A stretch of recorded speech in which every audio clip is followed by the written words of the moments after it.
ereyga buuran waxaasi hadduu hebel buuray waxaasi buuray yahay wuxuu ka yimi buur buu ka yimi buur baa ayaa adjective marka loo bedelo buuran bay noqonaysaa marka wax buur leeg baad leedahay waxaasi wuu buuray markaad leedahay asalkeedu waa buur weeye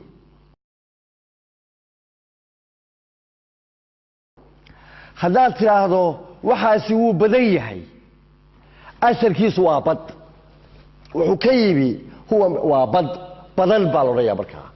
badda ayaa wax badan oo aan wax weyn oo la gaari markaa ereyga badan bad buu ka yimi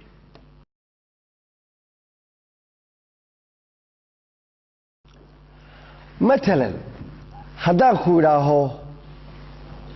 galbeed galab buu ka yimi galab oo halka galabtu ka dhacdo ayuu ka yimi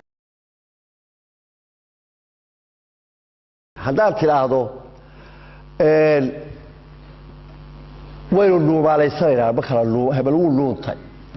dhuuntay markaad leedahay wuxuu ka yimi halkaas maxaa ku taalla dhuun baa ku taalla wax allaala wixii halkaa gala dib looma arko wuu dhuuntay markaa waxaas waa dhuuntay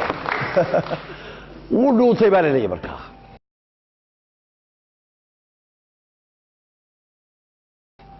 waxaa la mid ah libdho qoraxda libidha la yidhaha haddii qola reer galbeed bariina la joogto reer barigu way u yaqaanaan libidho reer galbeedka fogee waa lagu yidhaha libidho libdha la yidhaha libdhadu kolkay dhacday libdhadu markay soo waxaasi wuu libdhay markaa loo leeyahay sida qoraxdu u dhacay weeye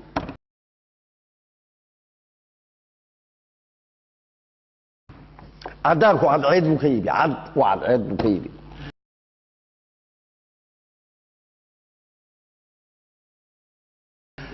waayahay sinaan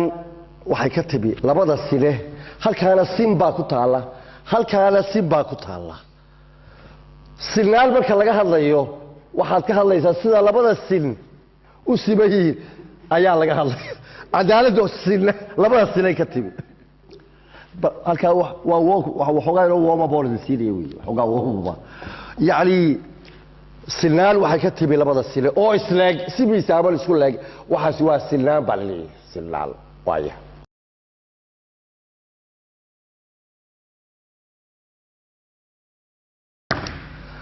bahalka golxadka la yidhaaho saasaa gol horta goshuu xadaa waa ka lagu dooxad dadka lagu gowraco hebel golxuu leeyahay sida bahalkaas u qallooca wey golxo golxadkay ka timi golxadu waxaa haddaa iminka caawa sii baadhaan waxaan idinka jira anigu de waxoo dhan idin dhexgeli horta waa bad halkaa haddaad gasho muraadilaac baaba ku dilaya